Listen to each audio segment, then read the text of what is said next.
All right, guys, welcome back to a new episode. And yes, if you guys have read the title of the episode, we are going to be talking about or, reviewing the movie Black Panther Wakanda Forever.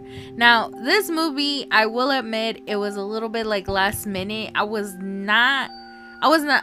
really not as hyped to go watch this movie.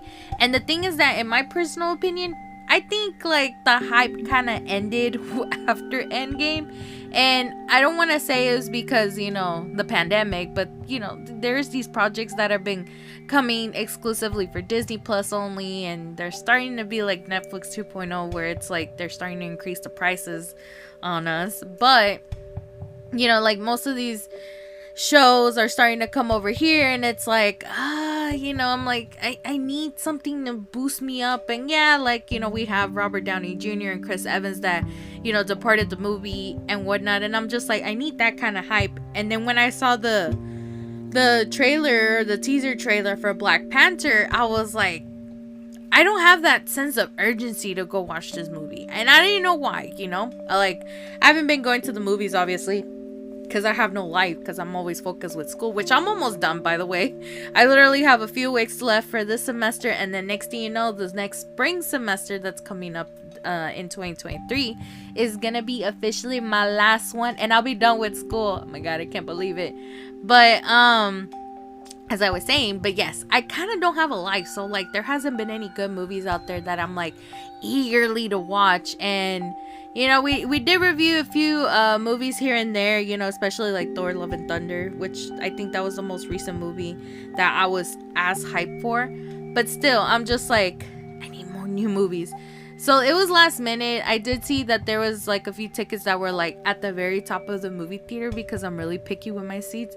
So I was like, you know what? I'm gonna go ahead and get one, and let's go ahead and watch this and see what I had to say. And plus, it's been a while since I've done the last episode. The last one was in October when I was reviewing the Slipknot concert. So I was like, it's time for a new episode. And plus, it's literally the week before Thanksgiving, and I'm just like, I'm kind of like in breathing mode to just, okay, I have time to record an episode.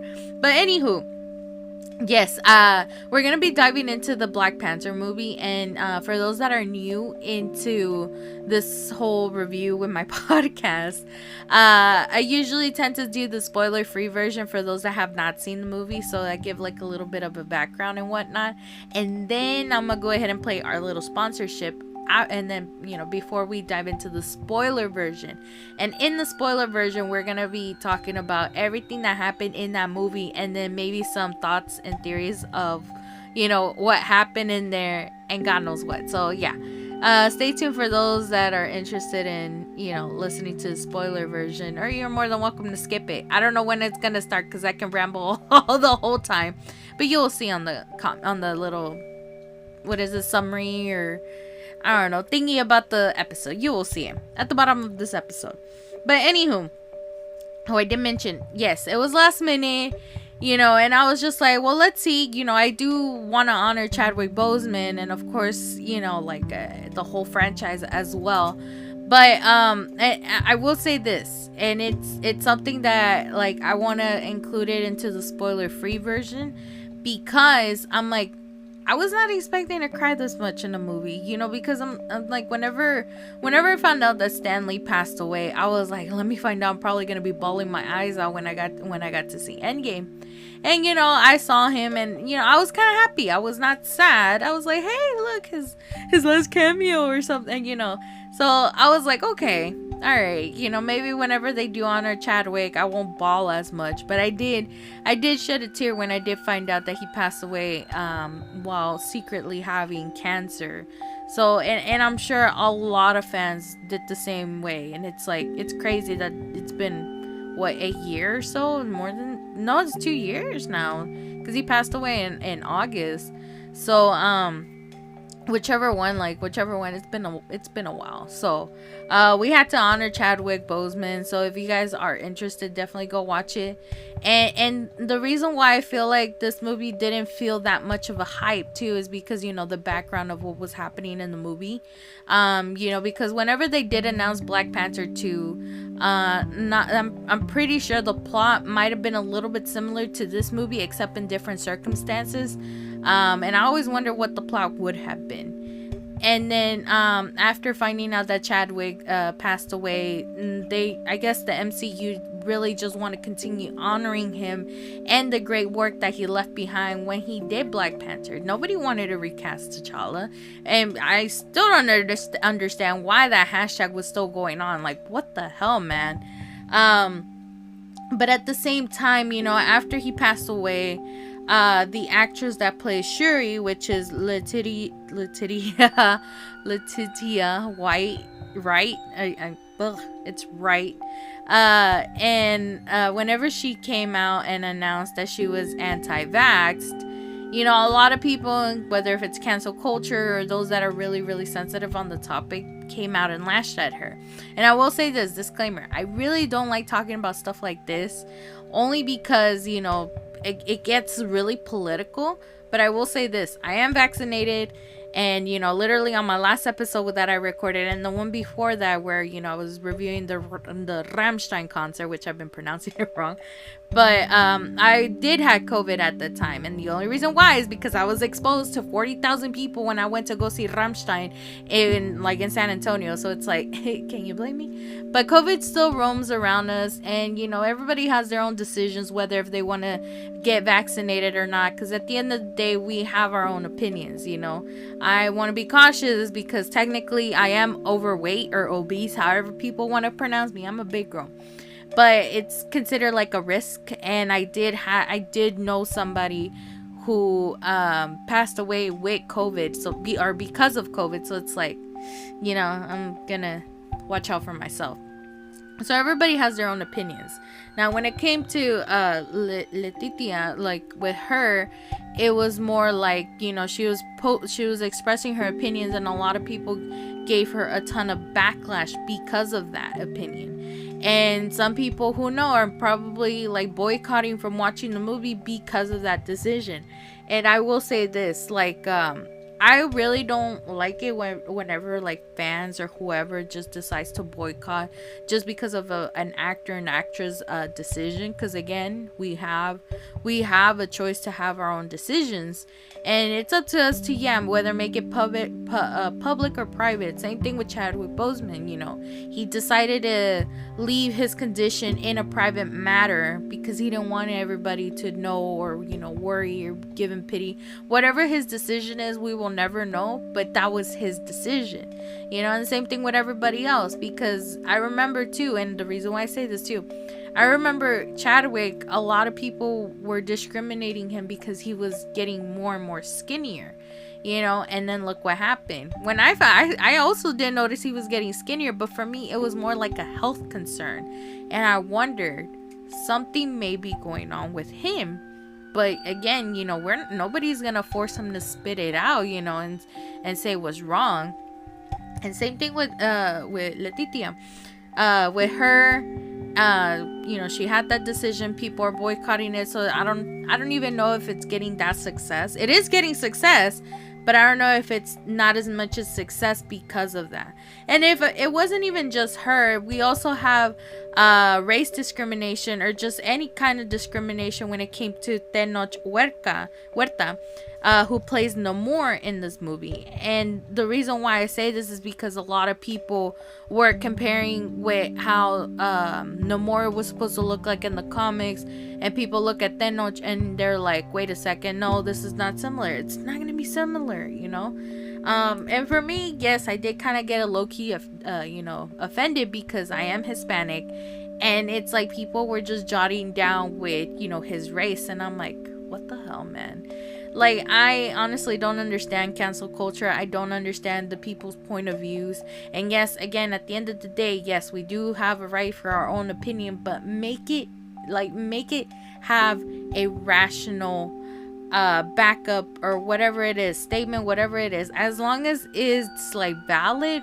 Yeah, sure. But I'm like, we're talking about a movie, you know, like, It's fictional. Not everything's gonna be perfect, because at the end of the day, I'm pretty sure when people make like books into movies, not everything that was said in the book is gonna be in the movie. And I get it. People have their own opinions and all of that. And I'm gonna say it over and over again, because everybody has a different perspective. Not all of us have the similar things that we all think alike. No, we're all different. We all have different brains. We were raised differently. So yes, I understand, but at the same time, makes sense when you're saying something, you know? But anywho, we'll go ahead and disregard all of that, and I'm just praying and hoping that if you guys have not seen this movie, please watch it. Just, you know, if you are a fan of the MCU, you are a fan of the franchise, or Chadwick Boseman, or whoever else is a part of this movie, definitely go watch it. Don't just boycott it just because of somebody else's opinion or because of cancel culture. Just come on. They don't control you. You control yourself. So there's that. But anywho, let's go ahead and dive into the spoiler-free version of this movie. Now, again, what I like to do with the spoiler-free version, I like to talk about like what are the Rotten Tomato scores and the audience score, because I either choose one of them, neither of them, or you know, I choose my own thought. Like for example, let's say Venom Let There Be Carnage, the second Venom movie. That one was one of my favorites. I don't know if it, because I think there was another movie that dethroned it, and I want to say it probably was Thor. Thor had a lot of bad reviews, and I liked it. I didn't care what the score says, but I did agree with one of them. But still, let's dive into the Rotten Tomato score, and then this is as of today, Sunday, November the 13th. And again, if you're watching this on my YouTube channel, I know this episode gets uploaded really, really late. Just listen to it to another platform. You know, there's so many platforms this podcast is available. We're finally available on Amazon. That's really good. So there's that. So yeah, definitely listen to elsewhere instead of YouTube. But anywho, for Rotten Tomato scores, as of right now on Sunday, Black Panther currently has an 84%, which is considered certified fresh. So it's good. I mean, it's not as high, but still it's good enough. However, the audience score says otherwise at a 95%, meaning that shit was like amazing. And you need to watch it, because movie critics' opinion is so much different than audience. And I probably will say like which one I agree before diving into the spoiler version. But I do want to say the thing that kind of favors most through the audience score and maybe even the critic score. And I leave this in the spoiler-free version because yes, they do like an honor of Chadwick Boseman in the beginning and the end of the movie, and I was not expecting to bawl like an insane person. Again, when I found out that Stan Lee died, I didn't shed that much of a tear, but when I found out when Chadwick Boseman died, you know, because of his thing with cancer, like yeah, it came to a shock to all of us, but I did shed a tear. I was not expecting to like cry so much at a movie theater. Yes, I do cry at movie theaters, but this one was like, oh man, like I was like, what the fuck, man, what's going on with me? Like I'm over there just letting all those tears go. If you guys have seen a video on TikTok, like I'm pretty sure some people say, oh, this is what they're gonna put in the movie, and then they have the new song that Rihanna released to go with this movie. They don't do that. They put a moment of silence, and I shit you not, even though my movie theater kind of did suck, the one that I went to, because they were making noise throughout the movie, when they were doing the moment of silence, everybody was silent. You know, if you were with me and you heard some people sniffling, you know, going, that was me. I'm sorry, but I could not help like just seeing that, yeah, like he's not here anymore. And Chadwick Boseman did leave an amazing legacy. He left T'Challa like the way how it is, and it's wow. And I'm so sad. I actually rewatched Black Panther, the first one, today while I was at work, and I was like, this is beautiful. You know, like I can't see it anymore the same way. Like, I remember when I first found out that he passed away, I rewatched Black Panther once again. But it didn't hit home until after I watched this movie, that if you rewatch Black Panther, now you want to start bawling. Because it's crazy that he's not here anymore. Died so young. But anywho, we remember the late Chadwick Boseman. And so when you see that, you just want to say Wakanda Forever, rest in power, Chadwick and T'Challa. So anywho, I wanted to say that, and then let's go ahead and talk about the movie. Okay. So anywho, and I want to put this in a perspective of a student that is currently taking intercultural classes, and I'm talking about myself.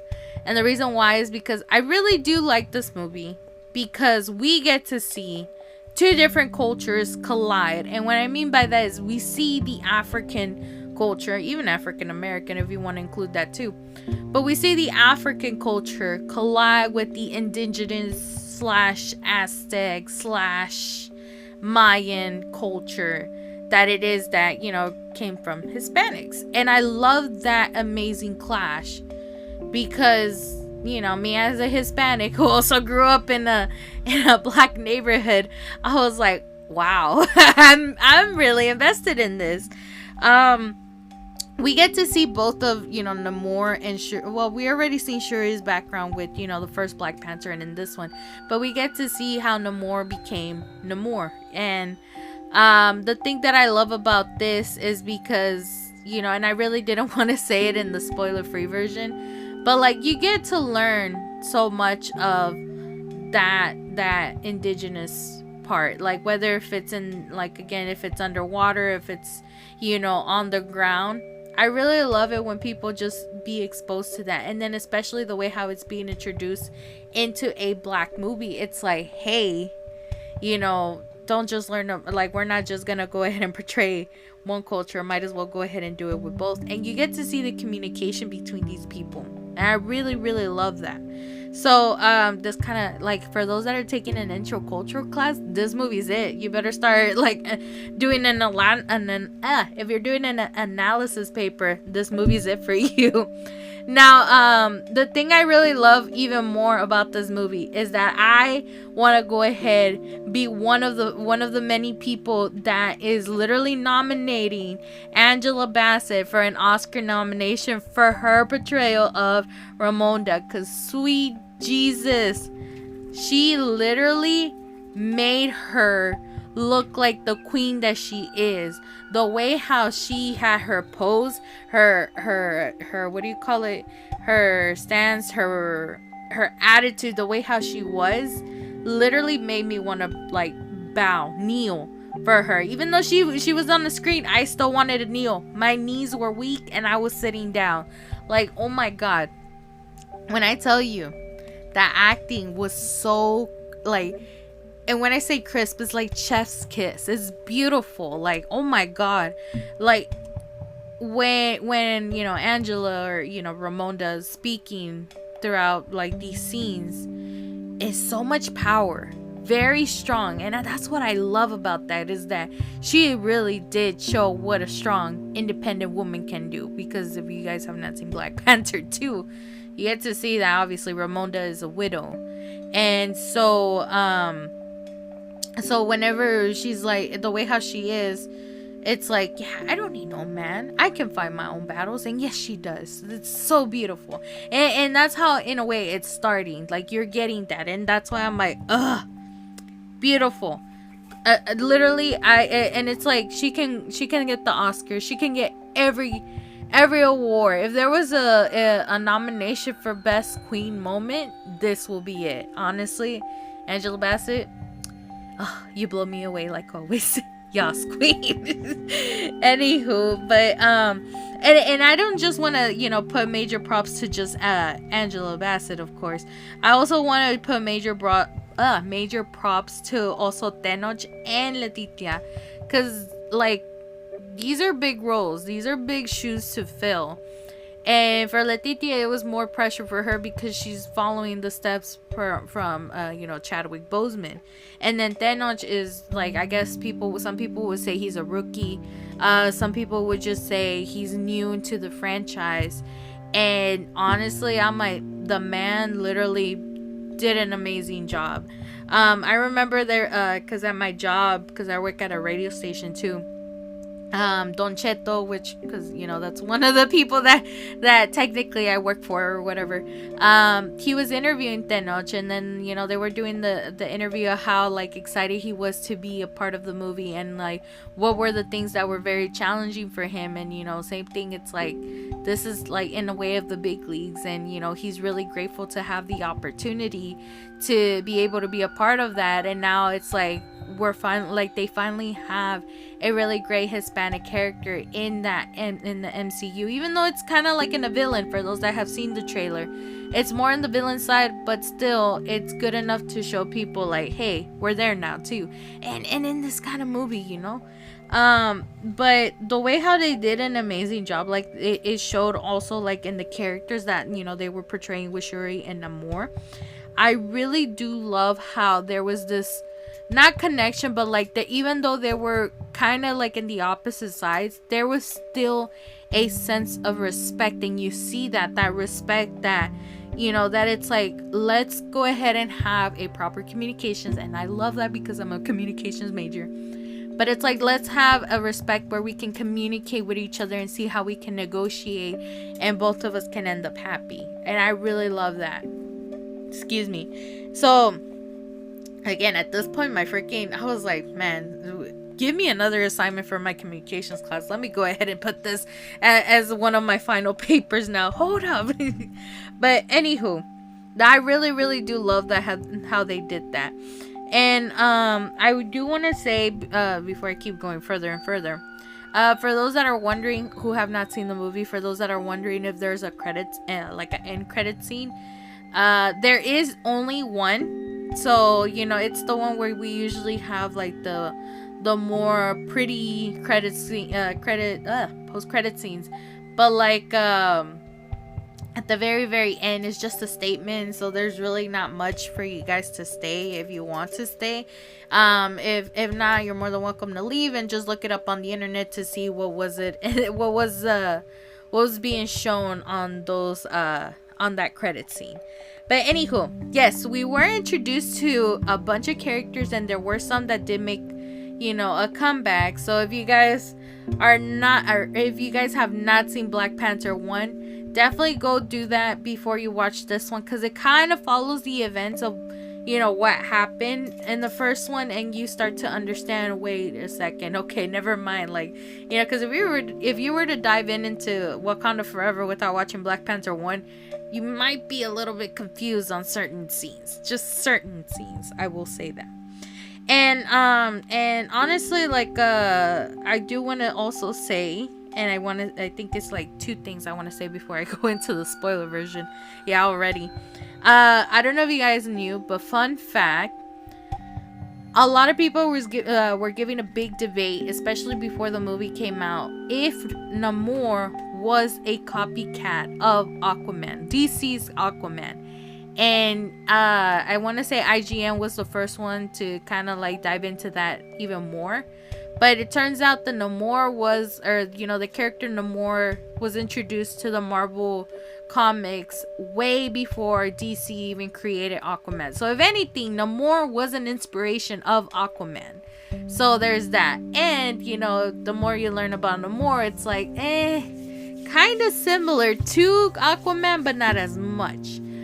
But there's that, if you guys are wondering, because yes, it does give you Aquaman vibes, but you gotta understand, it's two different universes, unless if there's one day, because if you think about it, there's so many places here, like capitalist America always has a competitor for each of its own. Like we got Walgreens, we got CVS, we got Whataburger, we got In-N-Out, we got Marvel, we got DC. So if anything, like if there was ever a time where competitors can collide, like, you know, AEW and New Japan Pro Wrestling, like Forbidden Door. If there was a chance to collide, heck yeah, you know, that would have been awesome. I would love to see Namor go up against Aquaman.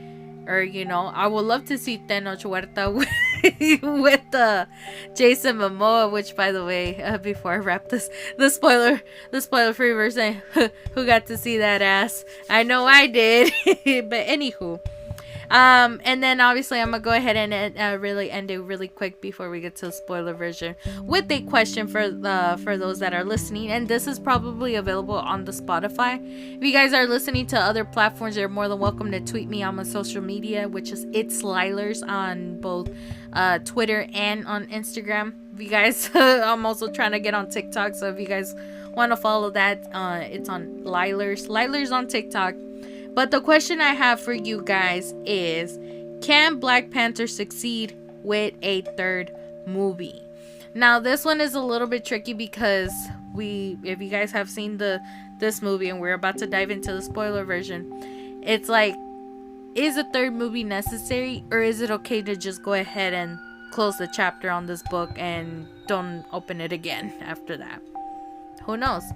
But yeah, and I will admit, after, you know, watching this movie, I will say I do agree with it a little bit more on the audience score than the Rotten Tomatoes, only because of the acting, the way how it was, the storyline itself. It was interesting. I'm not gonna lie, it was a really good connection on there, but I felt like there was a few little minor issues, whether if it's the CGI or if it was the, you know, like, let me breathe and recover. No, we're jumping into the next scene and the next scene. And I'm like, you know, but we're going to be talking more about that on the spoiler version for sure. So we're going to go ahead and dive into that. But first, a word from our sponsors.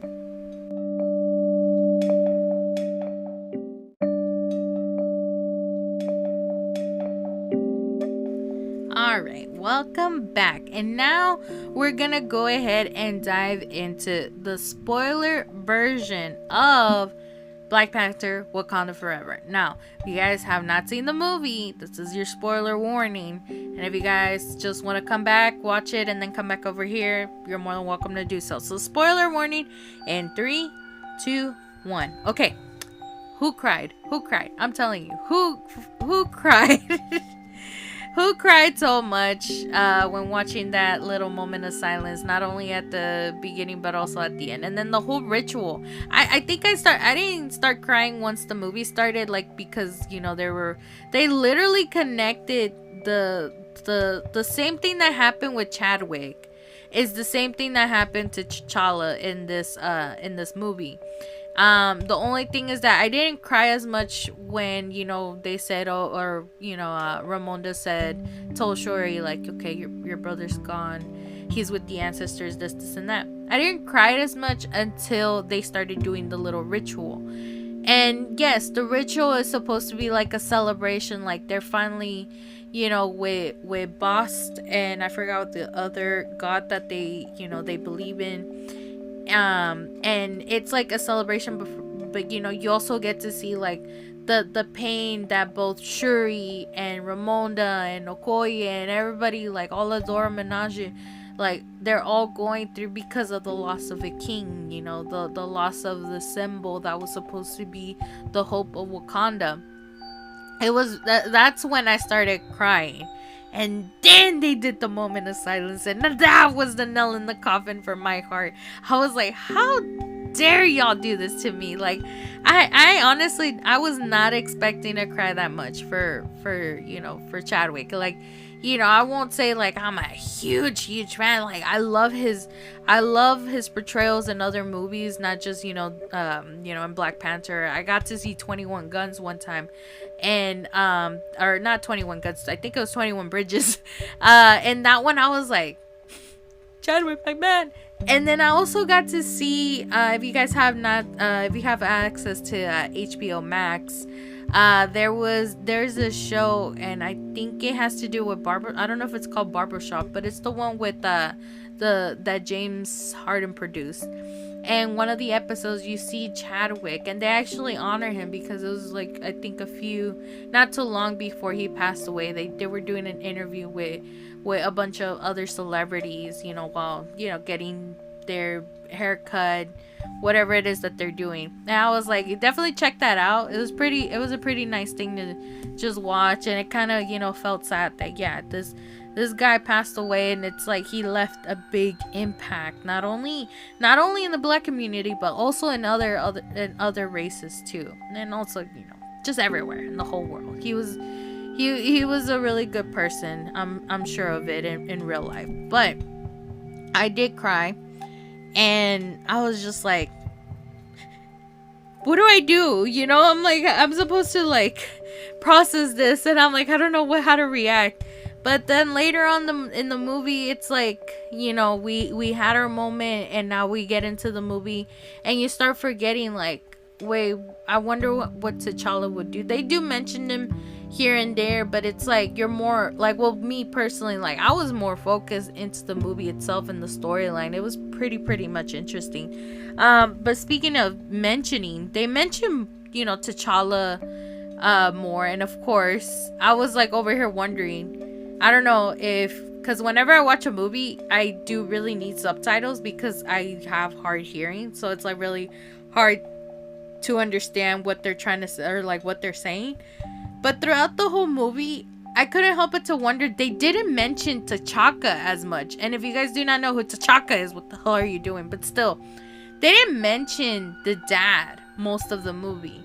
Like, of course, they mentioned him in the first Black Panther, but in this one, it was more like, T'Challa. And obviously, I was not expecting Ramonda to be dying over here on me. Like, my queen, literally, I'm over here in the moments of worshiping from head to toe. And by the moment I look up, she's on the floor. And I'm like, my queen, what the fuck? Like, like, I was not expecting that. And honestly, I'm like, damn, Shuri, like, my poor girl, she really went through it. Like, she lost her dad, which, I mean, again, they don't mention that. A brother and mom, and it's like, I was like, what the hell? But, yeah, they don't mention T'Chaka. What the fuck? Now, I will say this. I was not expecting for Killmonger to make a comeback, and then Michael B. Jordan just coming in looking like, sup, cuz. I'm like, you fucking and but I was really glad that they actually brought him. Honestly though, I'm not gonna lie, I wish they did show something CGI thing with Chadwick, at least coming back as T'Challa. But no, we didn't. Unfortunately we didn't. But hey, Michael B. Jordan, sure, let's go ahead and get Killmonger on here. And it makes a lot of sense on why he would be the one that Shuri will see before she becomes the Black Panther.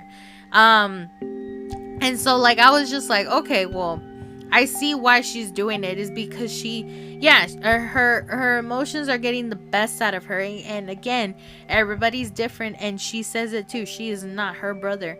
And so it's more like she is willing to avenge her mother's death by all means necessary.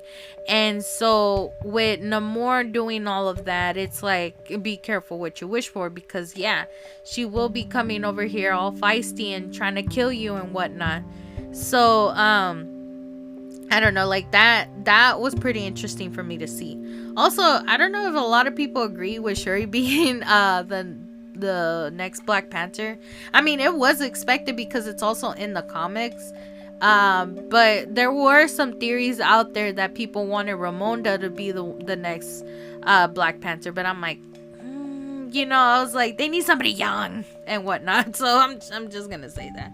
But besides the sad parts, on there, I will want to say the little let's lighten up the mood kind of moment in here.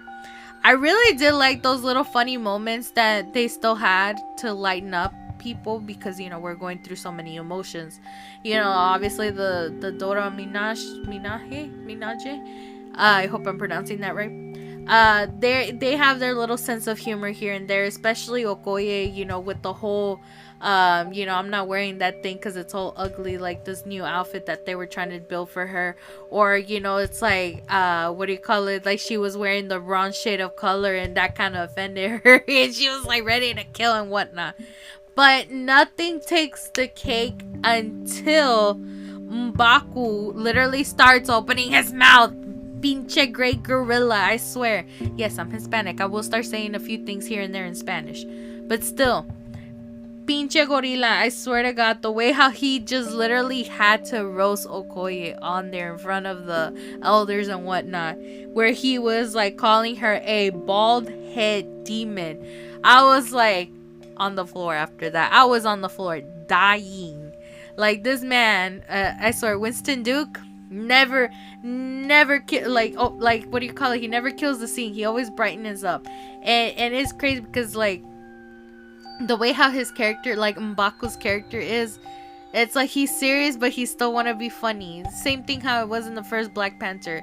Like, I really love it, like whenever T'Challa was like asking M'Baku for some help and he was like, oh, that sounds nice, but no. So I'm like, I love it.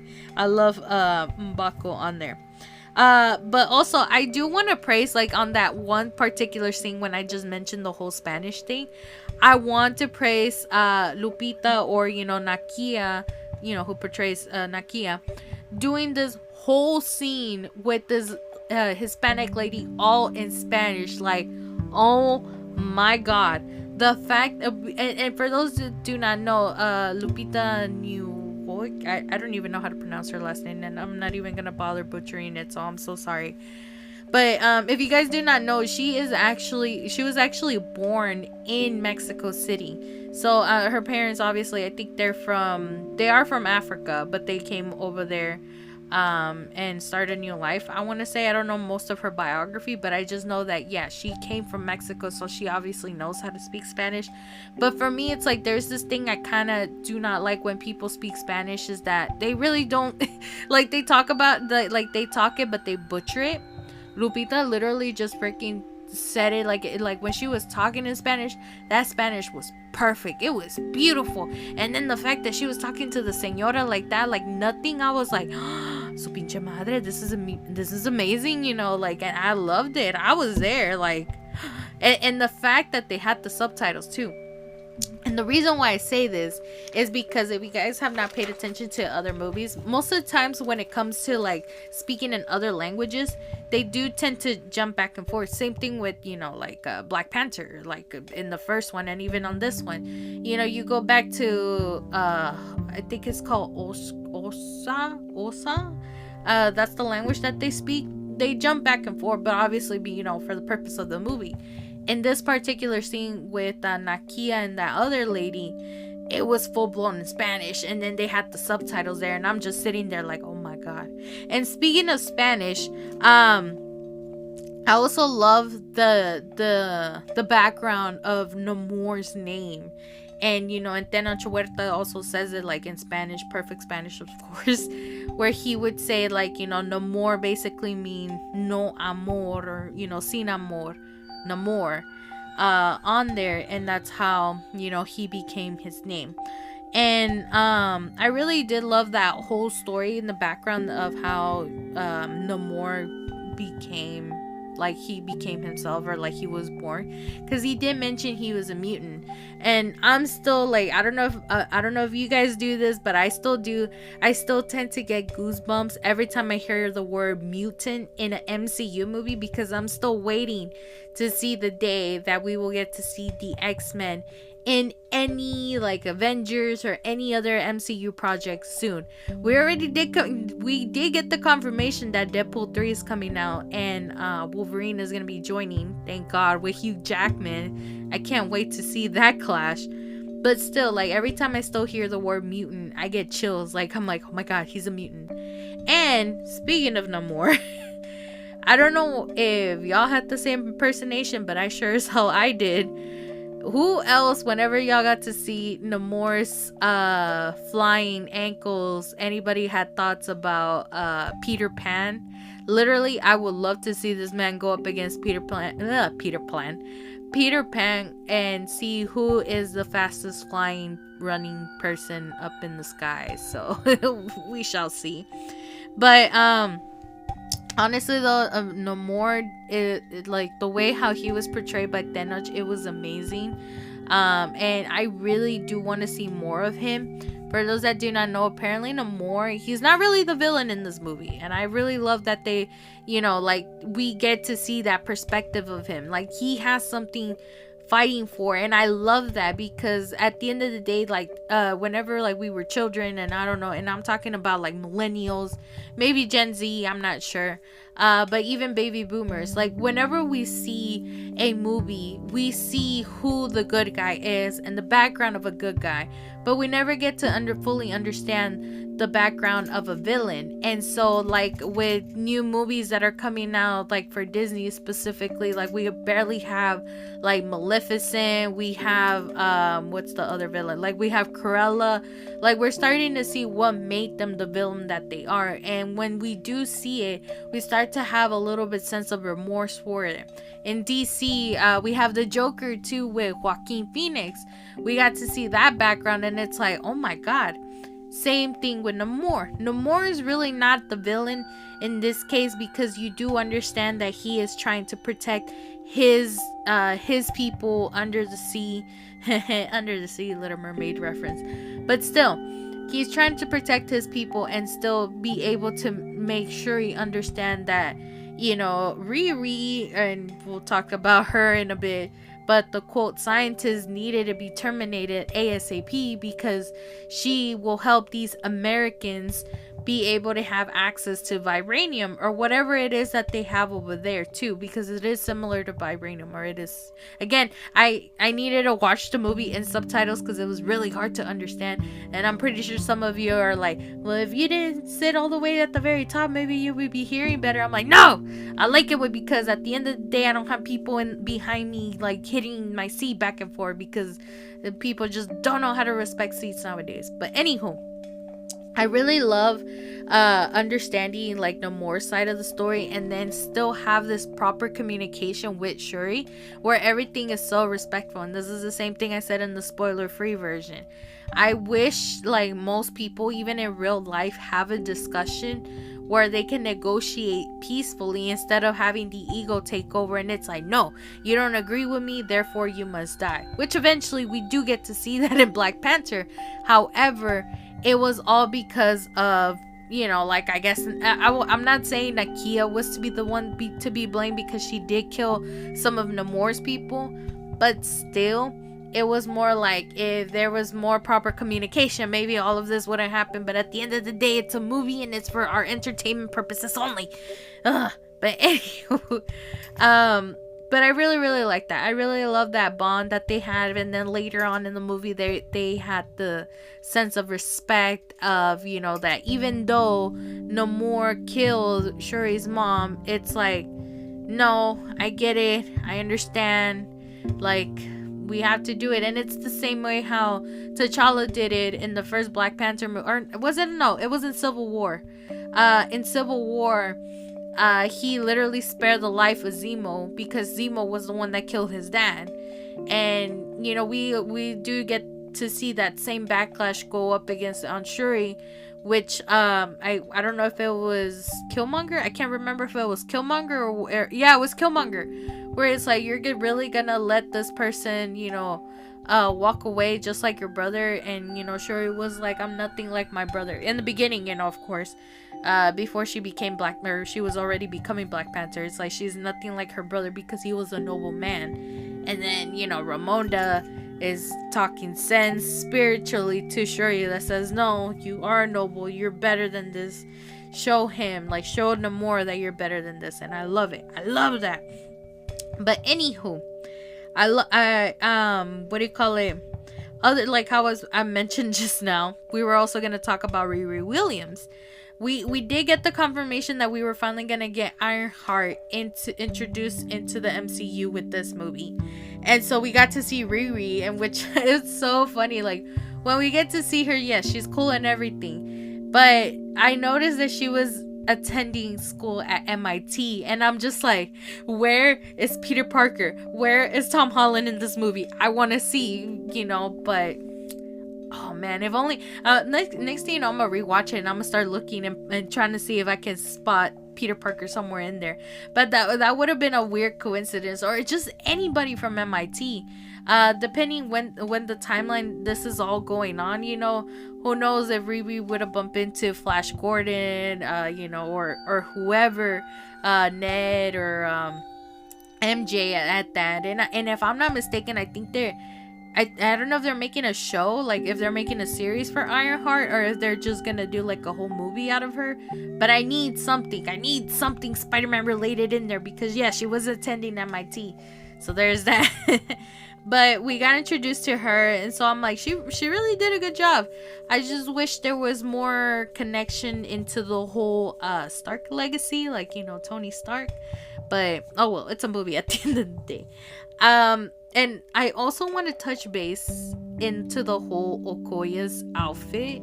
I'm not gonna lie, that outfit gave me Predator vibes. Like, it was like, I don't know if the way how the face was, it was, Avatar / the, what is it called, the sea monster from, it wasn't Sea of, no, I can't remember the Guillermo del Toro movie, but it's the one that came out in Hellboy. I forgot his name, but you know which one I'm talking about. So it was like a mixture of that and Predator all combined into this blue little outfit that they made for Okoye.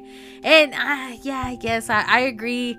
I kind of agree with her on that one. It was a little bit ugly, but hey, it is what it is. But that outfit gave me Predator vibes.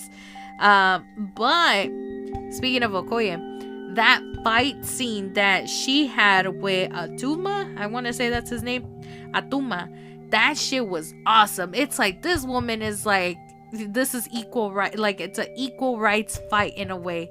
Like it even before the main big fight that they were doing, like when she had her spear, when she was still a general before getting stripped down into that stripped out of her title, like that scene, this woman fought hard to make sure both Shuri and Riri were safe. She literally said, at any means necessary. And unfortunately, obviously, she got stripped from her general title, but still, she's like, no, I'm gonna make a comeback. I'm like, this isn't over. And then pincha Tuma too is like, warrior, whatever. It's like, come on, fight me. Still beautiful. I was like, if anything, I could watch this fight for another 5 more minutes, but I'm pretty sure other people would get bored. But that fight was beautiful. It took it, like the fight that Shuri had with Namor, nothing compared to Okoye and Atuma, honestly. Now, another thing I also want to touch base in this spoiler version of Wakanda. What the hell is Valentina cooking up up her sleeve? Because we already seen her. We were first introduced to Valentina on Captain America and the Winter Soldier, not Falcon, Captain America. And that was when she was recruiting knockoff Captain America. But then we also got to see her on Hawkeye, during Hawkeye, or actually not Hawkeye, my bad. Well, I think we also did see her on there. But we got to see her at the end credit scenes of Black Widow. And so we saw her on there and trying to recruit Yelena. And now we get to see her in this movie. And I'm just like, is she and a lot of people are assuming that she's doing the Dark Avengers, and I'm just like, let me find out. But at the same time, I'm like, I don't think we're gonna have that. Maybe in Secret Invasion, maybe, but I highly doubt in these new upcoming Avengers movies. It probably has nothing to do with it, or maybe it does whenever they're going up against Kang. If you guys have not followed any of those announcements on, San Diego Comic-Con, please catch up onto it, please, because it's amazing. I'm kind of hyped for that one, especially for Kang. But yeah, what is she doing? For you guys that might know, tweet me on Twitter or wherever you guys want to let me know on that one. But anywho, other than that, let's go ahead and talk about the end credit scenes before we start, wrapping up the episode now. But the end credits that we got, I was not expecting, like, I was barely trying to, like, recover from the second moment of silence that we got from, both T'Challa and Chadwick, which again, I'm still trying to process that. But I was not expecting that freaking Nakia was pregnant and with the child of T'Challa. And now we have the next T'Challa, what do you call it?